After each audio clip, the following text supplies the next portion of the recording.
अगर आप जियोग्राफी के नोट्स बना रहे हो, कैसे पढ़ना है, क्या महत्वपूर्ण है, कि कहाँ से क्वेश्चन आते हैं, ये सारे डाउट हैं या इससे और भी डाउट है, सारे डाउट आज हम आपको इस क्लियर करेंगे। पूरा वीडियो को वॉच करना है और इसका पीडीएफ आपको वीडियो के डिस्क्रिप्शन में हमारे टेलीग्राम का लिंक मिल जाएगा, वहाँ से आप ज्वाइन कर सकते हैं। वहाँ पर हम आपको हर प्रीवियस ईयर्स के क्वेश्चन को उपलब्ध कराते रहते हैं। सो स्टार्ट करते हैं अपने वीडियो को और आप पूरा वीडियो को वॉच कीजिएगा, जिससे आपको पता चल सके कि क्या क्या आपकी प्रॉब्लम है। सारी प्रॉब्लम मैंने बताए हैं, आप चाहे 2025 में एग्ज़ाम दे रहे हो या 2026 में देना चाहते हो। तो स्टार्ट करते हैं। क्या आपके डाउट हैं, ज़रूर नीचे कमेंट कीजिएगा कि आपके डाउट क्या है। पहला पॉइंट हमारा है कि पिछले वर्ष के प्रश्न को आपको ज़रूर देख लेना। एक बार अपनी बुक से रिवाइज करने के बाद आप अपनी PYQ क्वेश्चन को ज़रूर देख लें। इसमें कितने ईयर के जो PYQ क्वेश्चन है उसको देखना है, तो 10 ईयर के होने चाहिए, यानी कि 10 साल के आपके पास प्रीलिम्स और मेंस के इस सब्जेक्ट के PYQ क्वेश्चन आपको देखना है। तो यहाँ हम दूसरा जो हमारा पॉइंट है कि इससे आपको समझ आएगा कि किन टॉपिक से बार बार पूछी जाती हैं। ठीक है, इससे आपको क्या पता चलेगा कि हाँ सबसे ज़्यादा क्वेश्चन कहाँ से बन रहे हैं, उदाहरण भी आपको मिल जाएंगे। ठीक है, अब यहाँ हम बात करते हैं नीचे की UPSC बार बार जानते हो किस पे करती है क्वेश्चन, मानसून पे करती है, दूसरा ज्वालामुखी, तीसरा हमारा है कि महासागरीय धाराएं और जलवायु परिवर्तन जैसे टॉपिक पर प्रश्न पूछता है। इस सारे जो हमारे टॉपिक मैंने बताए हैं इस पे बहुत ज़्यादा क्वेश्चन पूछता है। ठीक है, अब यहाँ नीचे देखते हैं कि जगहों से जुड़े सवाल, करंट अफेयर, भूगोल से जुड़े समाचार से लिंक होकर आते हैं, यानी कि जैसे कि अभी मानसून या फिर ज्वालामुखी, महासागर धाराएं, ये सारे अगर करंट पे हैं तो इससे और ज़्यादा हो जाता है कि हाँ इससे पूछेगा ही क्वेश्चन। ठीक है, मैंने जो टॉपिक बताए हैं इससे बहुत ज़्यादा क्वेश्चन पूछता है। ठीक है, अब दूसरा हम देख लेते हैं हमारा दूसरा पॉइंट क्या है। तो दूसरा पॉइंट पहला हमारा है, दूसरा पॉइंट हमारा है यहाँ पर कि NCERT पढ़ते समय क्या महत्वपूर्ण है। तो क्या महत्वपूर्ण है, मेरे पास कुछ बच्चे ये भी कमेंट किए हैं कि जैसे कि NCERT आपने तो बताया है कि ये इस बुक को पढ़ना है, बट इसमें क्या पढ़ना है। सो ये जो डाउट है ना बच्चे की, ये आप यहाँ देख सकते हो कि मैंने इस डाउट को यहाँ पर क्लियर कर दे रही हूँ। ठीक है, यहाँ है कि भूगोल के सभी NCERT यानी कि 6 से लेकर 12 तक की एक बार स्क्रीमिंग फास्ट रीडिंग करना है, मतलब कि जल्दी जल्दी आपको एक बार देख लेना है, उसको पढ़ लेना है। ठीक है, दूसरी बार में आपको क्या करना है, पढ़ते समय सिर्फ मुख्य बिंदु पर ध्यान देना है। अगर आप पहली बार पढ़ रहे हो तो मुझे नहीं पता चलता, या आप पढ़ रहे हो तो नहीं पता चलता क्या इंपॉर्टेंट है क्या नहीं है। ठीक है, अगर आप एक बार रिवाइज कर रहे हो थोड़ा फास्ट में करना, फिर दूसरी बार आपको जो आपके मुख्य बिंदु है उसे हाईलाइट कर देना। यहाँ हम नीचे बताते हैं आपको, जैसे कि मैप वर्क में जो आप मैप करते हो, तो जैसे भी मैप की चीज़ पढ़ते हो तो इसमें नदी, पर्वत, पठार, महासागर, धाराएं, टेक्टोनिक प्लेट, कॉन्सेप्ट में जलवायु, मौसम, चक्रवात, मानसून, मृदा, प्राकृतिक आपदाएं हैं। ठीक है, अब यहाँ देखते हैं नीचे कि इकोलॉजी और पर्यावरण, मतलब कि इकोलॉजी एंड इन्वायरमेंट में, तो यहाँ है कि बायोम्स, राष्ट्रीय उद्यान, वनस्पति, जलवायु परिवर्तन। ठीक है, यहाँ से आपके क्वेश्चन पूछते हैं, तो ये सब आपको एक, अगर आप कॉपी बना रहे हो तो उसके पहले इन सारे टॉपिक्स को लिख लो। ठीक है, और जो बच्चा 2025 में पेपर दे रहा है इसे आपको एक बार देख लेना है, इससे ज़रूर आएंगे क्वेश्चन। ठीक है, इससे हमेशा आते हैं क्वेश्चन, ऐसी कोई बात नहीं कि नहीं आएंगे, इन्हीं सारे से क्वेश्चन पूछता है।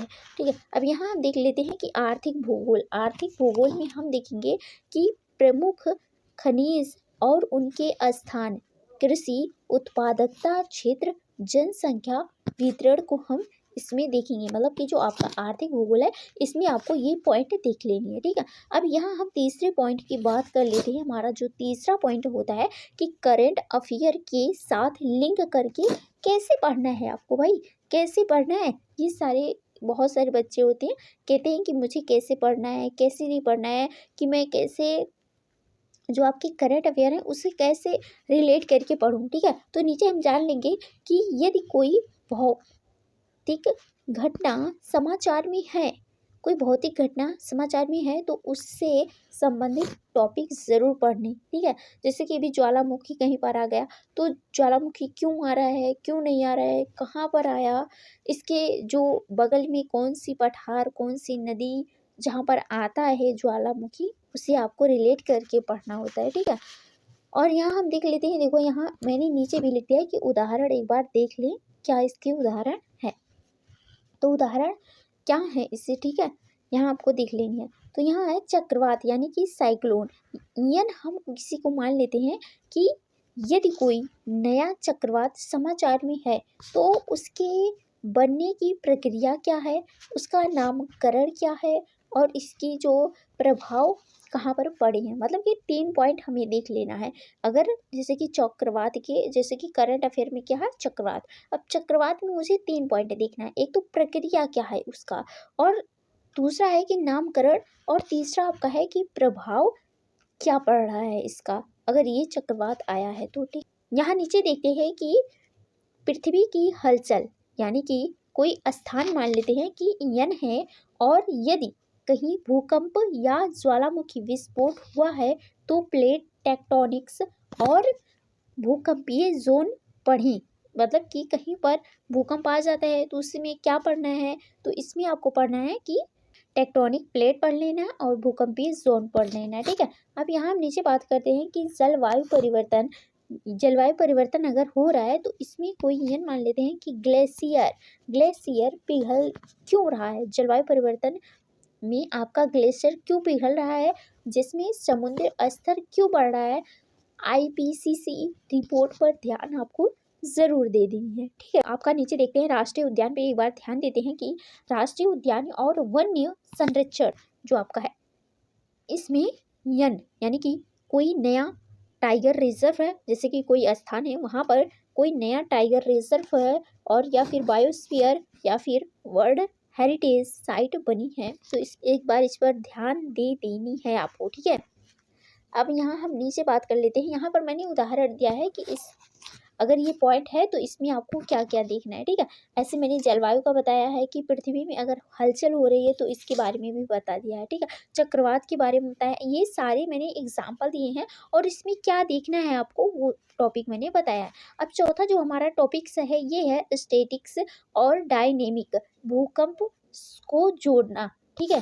जो आपके स्टैटिक और डायनेमिक हैं इनकी जो भूगोल है इसको कैसे जोड़ना है, तो नीचे हम देख लेते हैं कि जो यूपीएससी भूगोल में स्टैटिक और डायनेमिक को जोड़कर सवाल पूछता है, तो कैसे पूछता है उदाहरण देख लेते हैं। जैसे कि मानसून के बारे में जैसे क्या पूछ सकता है कि मानसून क्या है, तो मानसून क्या है, तो यहाँ मानसून क्या है, ये स्टैटिक है, ठीक है।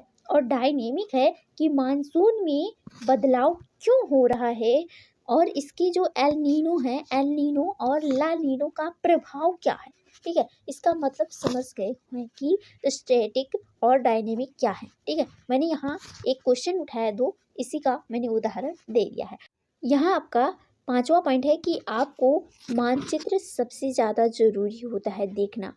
आपको हर दिन 5 से 10 मिनट भारत का और विश्व का मानचित्र को देख लेना है, उसके साथ आपको चीज़ें याद भी करनी है। जैसे क्या याद करनी है, भारत की नदी, पठार, झील, और पठार भी, झील भी, जलडम, मरु, मध्य राष्ट्रीय उद्यान, ये सब आपको याद करनी है। विश्व का, जैसे विश्व में क्या याद करनी है, तो विश्व में आपको महाद्वीप, महासागर, धाराएं, जलवायु क्षेत्र, महत्वपूर्ण शहर कौन से हैं, ये सब आपको याद करना है। कौन सा देश किसके सीमा से साझा करता है, यानी जो देश है वो किस देश के साथ सीमा साझा करता है, ये सब आपको देख लेनी है। अब हम आपकी जो 6वां पॉइंट है इसे देख लेते हैं। तो 6वां पॉइंट है कि अगर समय कम है आपके पास, जैसे 2025 वाले बच्चे हैं तो उनके पास समय कम है, तो वो सबसे ज़रूरी टॉपिक्स पर फोकस करनी है, फोकस इस पे करनी है। नीचे हम बताते हैं किस पे करनी है आपको।